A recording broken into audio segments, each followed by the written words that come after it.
Asdiqa, salam alaikum, bonjour ou bonsoir les amis. J'espère que vous allez bien partout où vous vous trouvez.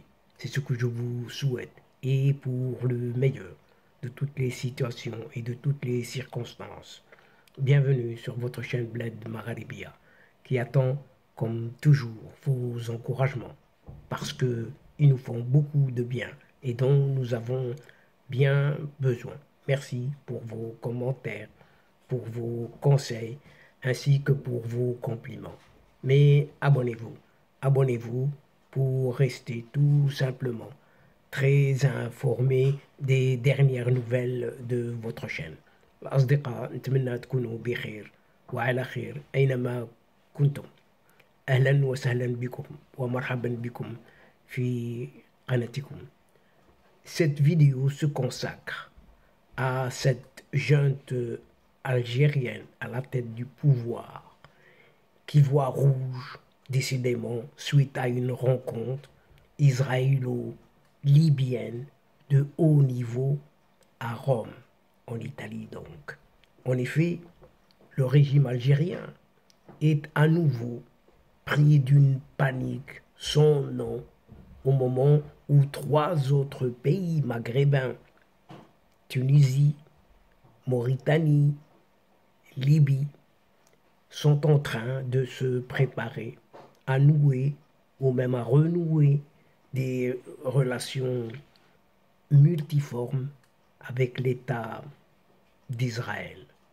Et suite à cette révélation d'une récente rencontre à Rome entre les ministres libyens et israéliens des Affaires étrangères, Alger, le régime d'Alger, a choisi une nouvelle fois ses médias favoris de service pour réagir très violemment contre une éventuelle normalisation israélo-libyenne.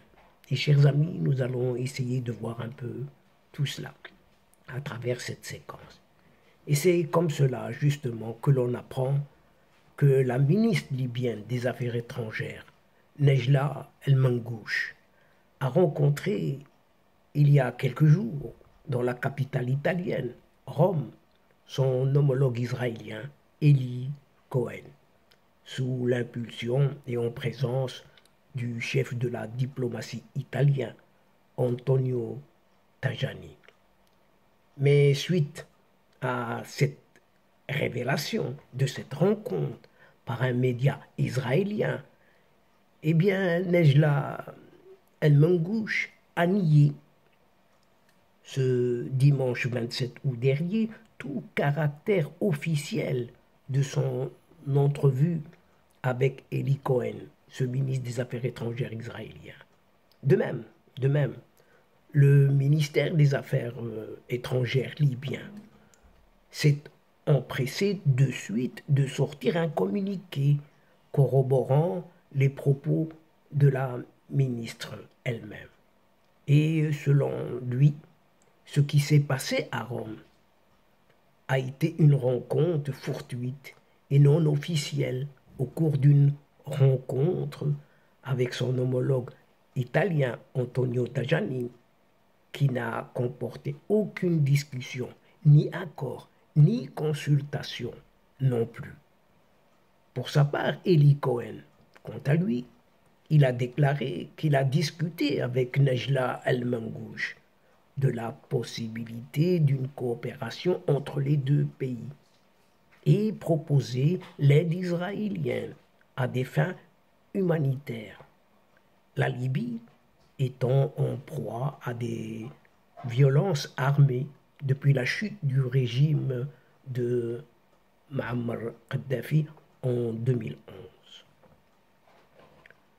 Le chef de la diplomatie israélienne a qualifié sa rencontre inédite avec son homologue libyenne d'historique et de première étape, tout en estimant que la taille et la situation géographique de la Libye confèrent aux relations avec elle une importance et un potentiel énorme pour l'État d'Israël.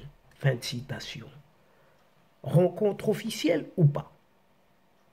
Une agence de presse londonienne a précisé que les ministres des Affaires étrangères libyens et israéliens se sont entretenus bel et bien pendant plus de 2 heures lors d'une réunion approuvée au plus haut niveau en Libye. En d'autres termes, c'est Abdelhamid Dbeibah, chef du GNU, gouvernement d'unité nationale libyen, qui a donné son feu vert à cette rencontre. D'ailleurs, suite à une désapprobation interne, ce dernier s'est contenté de suspendre Najal El-Mangouche de ses fonctions en attendant les résultats d'une enquête confiée au parquet général.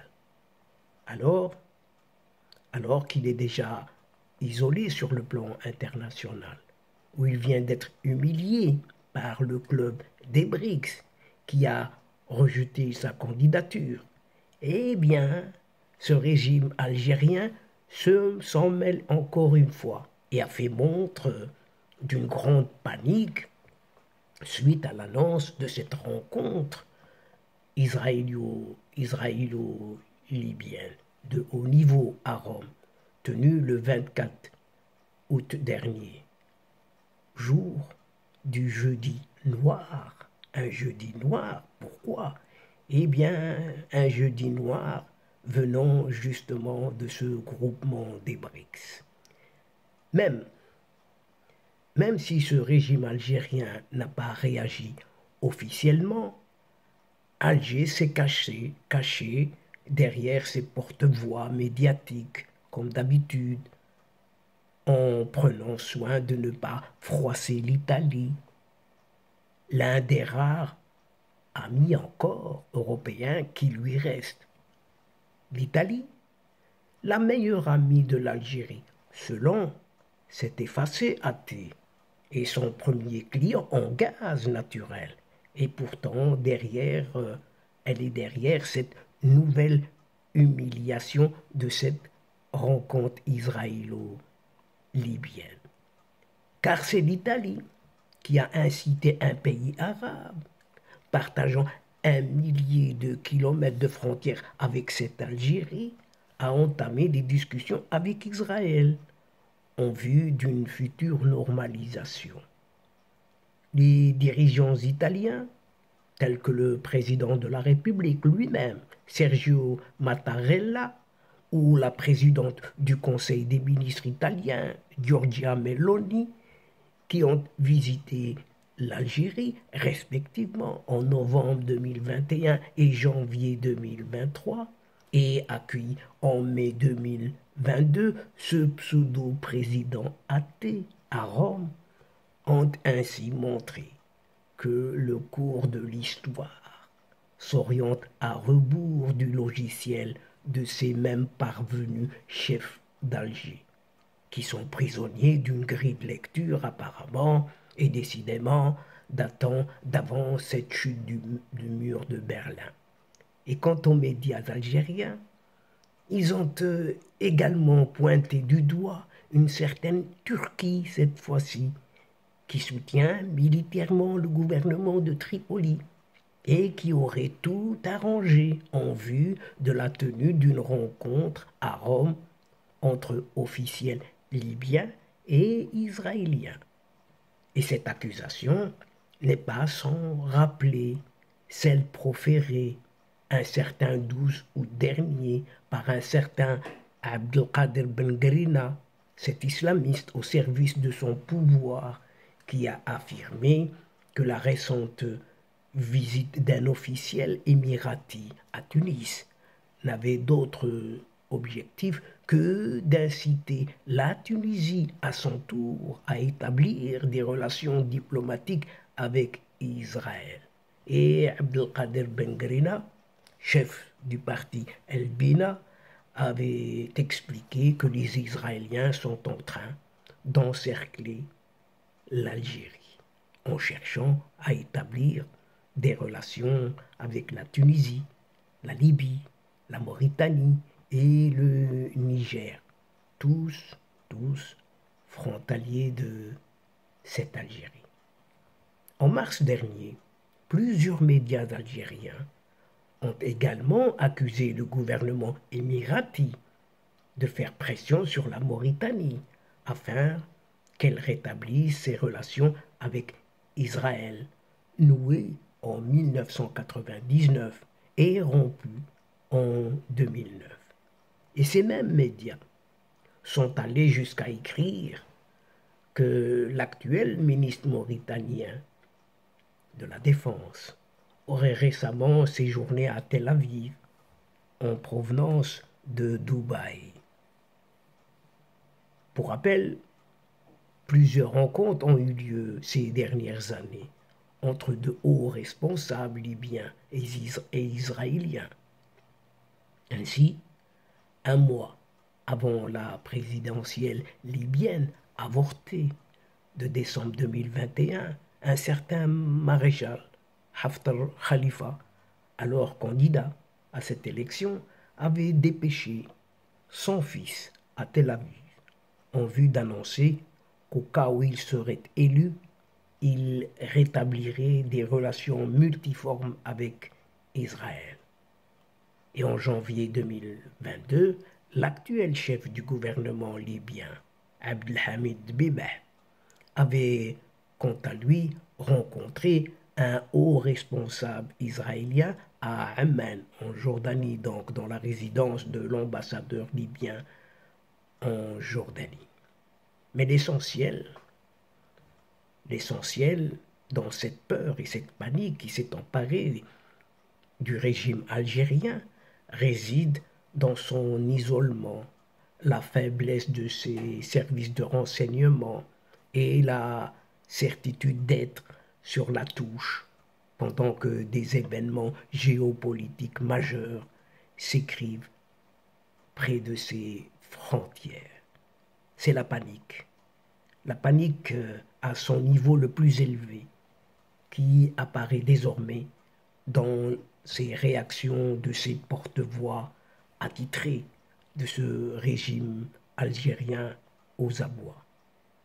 Le cercle de feu qu'appréhende cette junte à la tête de cette Algérie n'est pas l'œuvre de mains extérieures ou d'un complot, mais plutôt d'un certain aveuglement et de l'ignorance, entre autres, incompétence d'une bande de vieillards qui dirigent de force un pays jeune et qui sont incapables surtout de prendre la mesure qu'il faut des changements dans ce monde. De plus, à cela s'ajoute cette humiliation des BRICS qui a provoqué un électrochoc chez les Algériens, les Algériennes, qui ont compris qu'ils et elles sont dirigés par une bande d'illéquessons vieillards de plus en plus moisis aujourd'hui. Les semaines et les mois qui arrivent seront ceux de tous les dangers pour les gérontes algériens au pouvoir et qui se partagent justement ce pouvoir en cette Algérie. Une Algérie, décidément, qui part en vrille de tous les côtés. Et donc, chers amis, mesdames et messieurs, nous sommes arrivés à la fin de cette séquence et avant de vous fixer un autre rendez-vous à une prochaine fois, Inch'Allah, en vous retrouvant avec un immense plaisir et comme d'habitude, n'oubliez pas de vous abonner et de faire abonner toutes vos connaissances pour recevoir les toutes dernières séquences de votre chaîne, tout en vous remerciant pour votre participation, de nous suivre jusqu'au bout. Mais n'oubliez pas de partager, toujours partager, là où vous êtes tout simplement et où vous pouvez le faire. الأصدقاء وصلنا إلى نهاية هذه الحلقة وقبل موعد آخر للمرة القادمة إن شاء الله لا تنسوا الاشتراك لتصلكم الفيديوهات أخرى ونشكركم كثير الشكر على مشاركتكم للمتابعة. L'instant est juste arrivé pour vous dire au revoir les amis et à la prochaine fois Inch'Allah. الأصدقاء السلام عليكم ورحمة الله وبركاته. مع السلامة.